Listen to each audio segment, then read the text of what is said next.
이야기 라디오 스테이션 즐겁게 듣기만 하세요. 안녕하세요. 저스트 F1 스토리 라디오 스테이션입니다. 안녕하세요. 활기찬 클레어입니다. 네, 반갑습니다. 덱스터입니다. 오늘 저희와 함께 아주 흥미진진한 그런 기업 이야기 속으로 한번 빠져보시죠. 네, 시작하기 전에 잠깐 저희 스토리 라디오 스테이션 앞으로도 계속 재미있고 유익한 이야기 들려드릴 수 있도록 구독, 좋아요, 알람 설정 꼭 눌러주시는 거 잊지 마세요. 여러분의 응원이 저희에겐 정말 비타민이거든요. 자, 오늘 저희가 파헤쳐볼 이야기는 바로 그 글로벌 제약업계의 거인 중 하나입니다. 머크앤코인데요. 미국이랑 캐나다 밖에서는 MSD라는 이름으로 더 익숙하실 거예요. 바로 그 기업입니다. 맞아요. 저희가 지금 야심차게 진행 중인 빅파마 시리즈 벌써 14번째 주인공인데요. 오늘 이 머크는 정말 드라마틱한 스토리를 가진 회사예요. 역사가 100년이 훌쩍 넘는데 최근에 키트로다라는 아주 혁신적인 항암제 하나로 그야말로 제2의 전성기를 맞이했잖아요. 그렇죠. 약간 잠자던 거인이 깨어난 듯한 그런 모습인데 근데 그 눈부신 성과 이면에는 또 엄청난 위기감, 또 고민이 함께하고 있다고 합니다. 오늘은 이 머크라는 기업이 맞닥뜨린 현실과 미래 전략을 아주 속 시원하게 한번 파헤쳐 보겠습니다. 그럼 현재 머크가 어떤 상황인지부터 짚어볼까요? 말씀하신 대로 항암제 분야에서 정말 막강한 파워를 보여주고 있잖아요. 네, 그 파워의 핵은 단연 키트루다입니다. 키트루다. 이 약 정말 물건이죠. 소위 면역 항암제라는 계열의 약인데요. 면역 항암제, 요즘 많이 듣긴 했는데 정확히 어떤 원리죠? 조금 더 쉽게 설명해 주실 수 있나요? 물론이죠. 이게 뭐냐 하면 우리 몸의 면역 체계가 원래 암세포를 공격해야 하잖아요. 근데 암세포들이 아주 영악하게 이 면역세포의 눈을 속이는 그런 물질을 내뿜어요. 키트루다는 바로 이 속임수를 차단하는 거예요. 그래서 우리 면역세포들이 정신을 차리고 암세포를 제대로 공격하도록 도와주는 역할을 합니다. 뭐랄까? 일종의 면역군 재무장약이라고 할까요? 특히 키트루다는 PD-1 억제제 계열인데 이게 여러 종류의 암에 효과를 보이면서 완전히 판도를 바꿔놨어요. 와, 면역세포의 눈가리개를 벗겨주는 약이라니 정말 혁신적이네요. 그러니까 매출도 엄청나겠어요. 상상 이상입니다. 2024년 예상 매출액이 285억 달러에서 295억 달러 사이로 전망된대요. 285억에서 295억 달러요? 네. 이걸 우리 돈으로 환산하면 오림잡아 40조 원에 육박하는 정말 천문학적인 금액이에요. 40조 원이요? 와, 정말 입이 떡 벌어지네요. 더 놀라운 건 머크의 올해 전체 예상 매출액이 한 643억에서 653억 달러 정도거든요. 네네. 그러니까 회사 전체 매출의 무려 45% 이상을 이 키트루다 하나가 책임지고 있는 셈이에요. 45% 이상? 와, 대단하긴 한데 이거 너무 한 우물만 파는 거 아닌가 하는 걱정도 살짝 드는데요. 모든 달걀을 한 바구니에 담은 격이잖아요, 약간. 정확히 보셨어요. 그게 바로 경영학에서 말하는 매출 집중화 리스크, 컨센트레이션 리스크라고 하죠. 지금은 키트루다가 잘 나가니까 괜찮은데 만약에 예상치 못한 이유로 키트루다 매출이 팍 꺾이면 회사 전체가 휘청거릴 수 있다. 이런 불안감을 안고 있는 거예요. 그런데 더 큰 문제가 바로 코앞에 닥쳤다고요. 그 특허 절벽, 페이튼트 클리프라는 좀 무시무시한 이름이던데요. 맞습니다. 이게 아마 머크 경영진들의 최대 골칫거리일 겁니다. 모든 신약은 개발사의 그 R&D 투자를 보호하기 위해서 일정 기간 독점 판매권을 보장하는 특허가 있잖아요. 네, 그렇죠. 근데 이 특허 기간이 끝나면 다른 회사들도 똑같은 성분의 복제약, 소위 바이오시밀러나 제네릭을 만들어서 팔 수 있게 돼요. 그렇죠. 경쟁이 시작되는군요. 네, 그럼 당연히 경쟁 때문에 약값이 뚝 떨어지고 원조약의 매출은 말 그대로 그냥 절벽 아래로 곤두박질 치게 되죠. 머크의 보물, 이 키트로다의 핵심 특허 만료 시점이 바로 몇 년 앞으로 다가왔다는 게 가장 큰 문제입니다. 연 40조 원짜리 매출이 갑자기 급감할 수 있다니. 와, 이건 정말 발등에 불이 떨어진 상황이네요. 가만히 있을 수는 없겠는데요. 그래서 머크의 CEO 로버트 데이비스를 비롯한 경영진들이 정말 분주하게 움직이고 있습니다. 크게 보면 두 가지 방향으로 전략을 짜고 있는데 하나는 어떻게든 이 키트로다의 가치를 최대한 방어하려는 수성 전략. 지키는 전략이요? 그렇죠. 다른 하나는 키트루다 이후를 책임질 새로운 성장 동력을 발굴하려는 공성 전략이라고 볼 수 있겠네요. 아, 수성과 공성. 흥미로운데요? 근데 키트루다 말고 다른 제품 라인업은 좀 어떤가요? 혹시 키트루다 말고도 좀 든든한 지원군이 있나요? 물론 있습니다. 키트루다 다음 주자는 가다실이라는 자궁경부암 예방 백신이에요.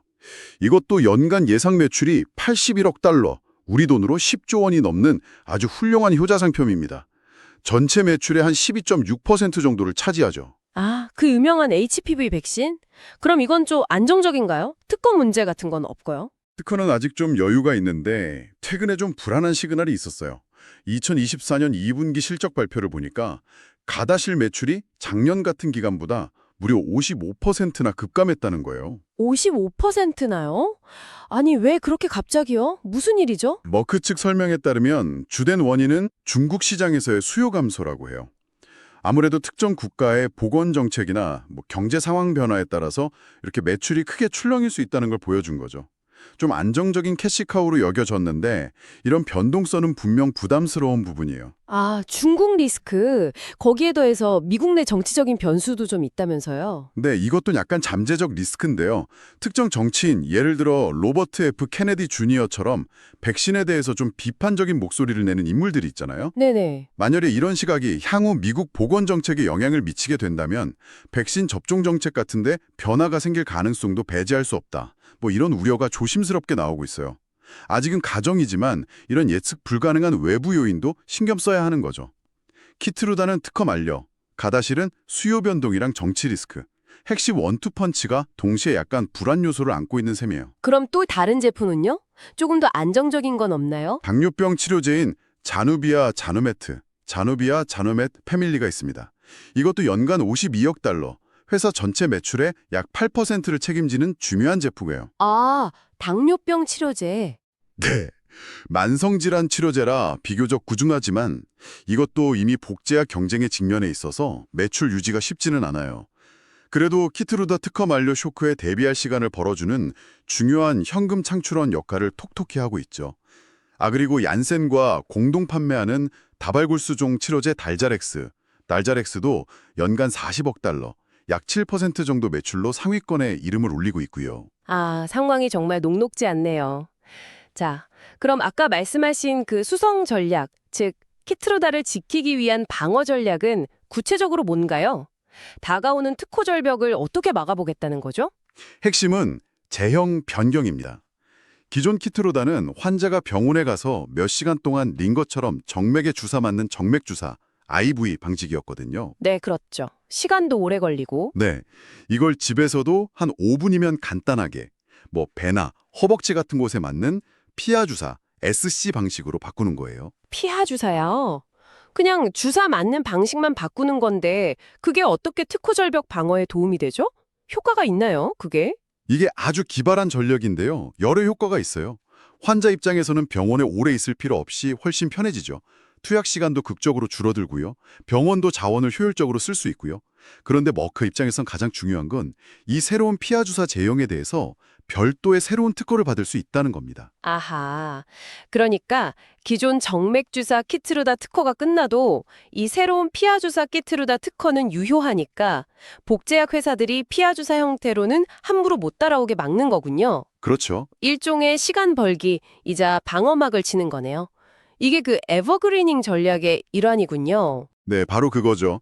머크는 기존 정맥주사 환자의 30%에서 40%를 이 새로운 피하 주사 제형으로 전환시키는 것을 목표로 삼고 있어요. 30에서 40%요? 네, 연 40조 원짜리 약이니까 이 30-40% 전원율을 달성하느냐 마느냐에 따라 특허 만료 후에도 매년 수조 원의 매출을 지킬 수 있느냐가 갈리는 정말 사활을 건 목표인 셈이죠. 와, 정말 중요한 목표네요. 자, 이렇게 키트루다 방어 전략을 살펴봤는데요.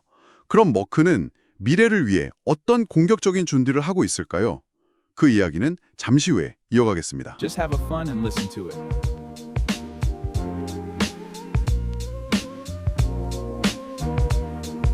네, 스토리 라디오 스테이션 2부 시작합니다. 일부에서는 글로벌 제약사 머크의 현재를 이끄는 슈퍼스타죠. 항암제 키트로다의 엄청난 성공과 그 이면에 들이온 특허 만료라는 위기, 그리고 이를 방어하기 위한 피하주사 제형 전략이라는 아주 영리한 전략에 대해 이야기 나눴습니다. 네. 그리고 2위 제품인 가다실 백신의 최근 좀 불안정한 모습까지 짚어봤죠.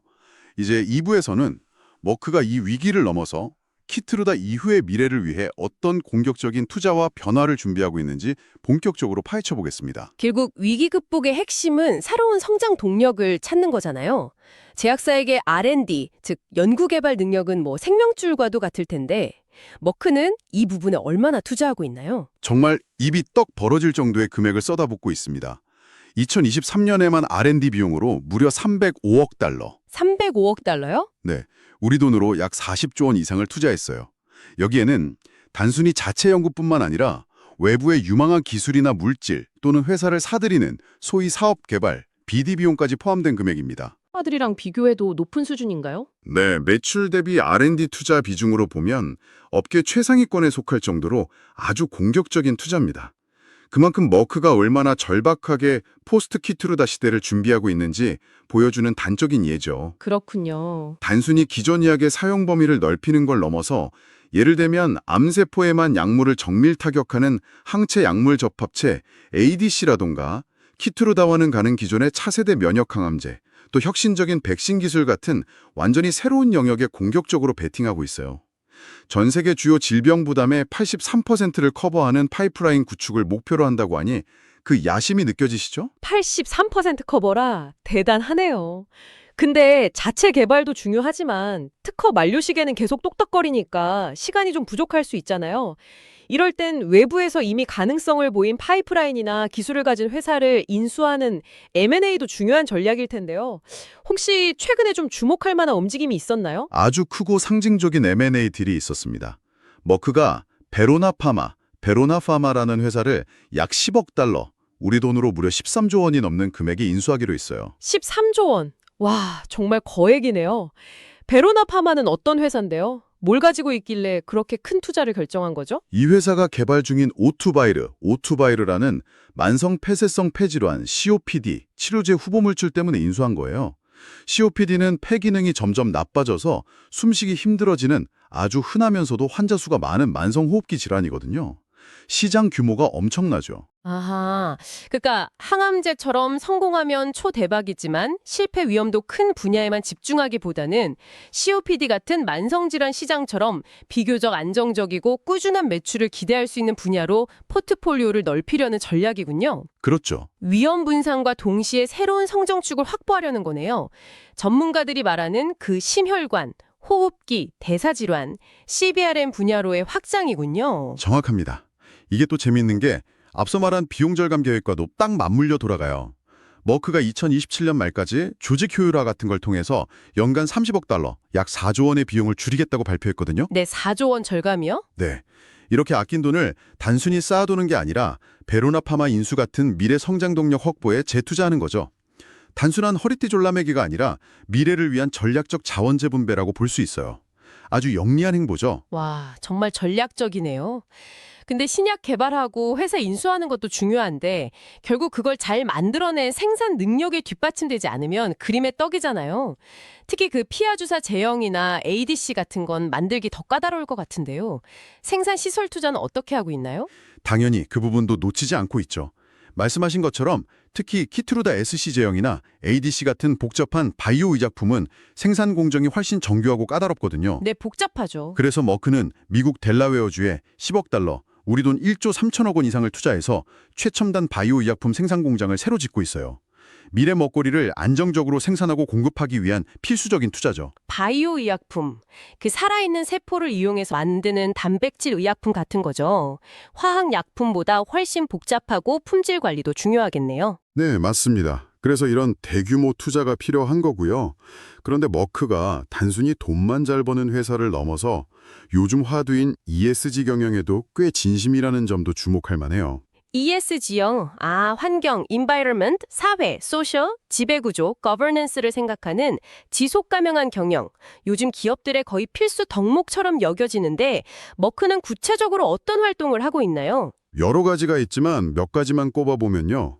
환경, 이 측면에서는 2045년까지 온실가스 순배출 제로, 넷제로 달성을 목표로 하고 있고 이미 사용하는 전기의 57%를 재생에너지로 충당하고 있어요. 오, 57%나요? 네. 그리고 사회, S 측면에서는 건강 접근성, 액세스 투 헬스 향상을 위해 노력하는데 2023년에만 5억 5천만 명이 넘는 사람들에게 의약품이라 백신 접근 기회를 제공했대요. 원래 목표치를 훨씬 초과 달성해서 목표를 더 높였다고 하더라고요. 5억 5천만 명? 정말 어마어마한 숫자네요. 근데 이런 활동이 그냥 착한 기업 이미지 메이킹을 넘어서 실제 경영과도 연결된다고요? 네, 그게 바로 지배구조, G 측면의 핵심인데요. 머크는 이런 건강 접근성 목표 달성률이나 직원 다양성 같은 ESG 성과 지표를 CEO를 포함한 임직원들의 연간 성과급, 인센티브 결정에 직접 반영하고 있어요. 아, 성과급이에요. 네. ESG가 단순 구호가 아니라 실제 보상과 연결되는 경영 시스템으로 작동하고 있다는 거죠. 이런 노력은 특히 신흥시장 진출 시 현지 정부나 사회와의 관계 형성에도 긍정적인 영향을 줄 수 있고요. 참고로 이런 성과 덕분인지 CEO 로버트 데이비스는 2024년에 연봉이 14% 인상돼서 총 2,320만 달러, 우리 돈 300억 원이 넘는 보수를 받았다고 하네요. 와, 300억. CFO는 좀 줄었다고 하셨죠? 네, CFO는 좀 줄었다고 하고요. 자, 오늘 글로벌 제약거인 머크에 대한 이야기는 여기까지 나눠봐야 할 것 같습니다. 한번 정리해볼까요? 머크는 현재 키트루다라는 정말 강력한 무기를 가졌지만 동시에 특허 만료라는 피할 수 없는 도전에 직면해 있습니다. 그래서 키트루다의 가치를 지키기 위한 피하 주사 전환이라는 방어 전략과 함께 막대한 R&D 및 BD 투자, 그리고 베로나 파마 인수 같은 과감한 M&A를 통한 포트폴리오 다각화라는 공격 전략을 아주 적극적으로 펼치고 있죠. 그렇죠. 비용 절감을 통해 확보한 재원을 미래 성장에 투자하고 또 ESG 경영을 통해 지속 가능한 성장을 추구하는 모습도 아주 인상 깊었습니다. 하지만 여전히 물음표는 남아 있습니다. 과연 그 사활을 건 키트루다 계약주사 전환율 목표 30에서 40%를 달성할 수 있을지, 만약 실패한다면 그 충격은 얼마나 클지 지켜봐야 하고요. 그리고 키트루다의 빈자리를 메워줄 것으로 기대되는 그 베로나 파마의 신약이나 다른 파이프라인 후보들이 과연 적시에 성공적으로 시장에 안착할 수 있을지도 중요한 관전 포인트겠죠. 또 불안정한 가다실 매출 문제도 계속 지켜봐야 할 변수고요. 네, 머크는 지금 그들의 가장 빛나는 별이 지기 전에 수십조 원을 쏟아부으면서 스스로를 혁신하려는 거대한 도전을 하고 있는 셈입니다. 이런 거대 기업의 생존을 건 변화는 우리에게도 시사하는 바가 큰 것 같아요. 여러분, 과연 머크의 이러한 전략적 행보가 미래 신약 개발 경쟁 구도와 또 궁극적으로 우리가 부담해야 할 약값에는 어떤 영향을 미치게 될까요? 한 번쯤 같이 고민해 볼 만한 흥미로운 질문인 것 같습니다. 오늘 저희가 준비한 이야기는 여기까지입니다. 즐겁게 들으셨기를 바랍니다. 네, 저희 스토리 라디오 스테이션과 함께 해주셔서 정말 감사합니다. 끝으로 다시 한번 구독, 좋아요, 알람 설정 꼭 부탁드릴게요. 저에게 정말 큰 힘이 된답니다. 그럼 저희는 다음 시간에 더 재미있고 알찬 이야기로 돌아오겠습니다. 여러분, 안녕히 계세요. 안녕히 계세요.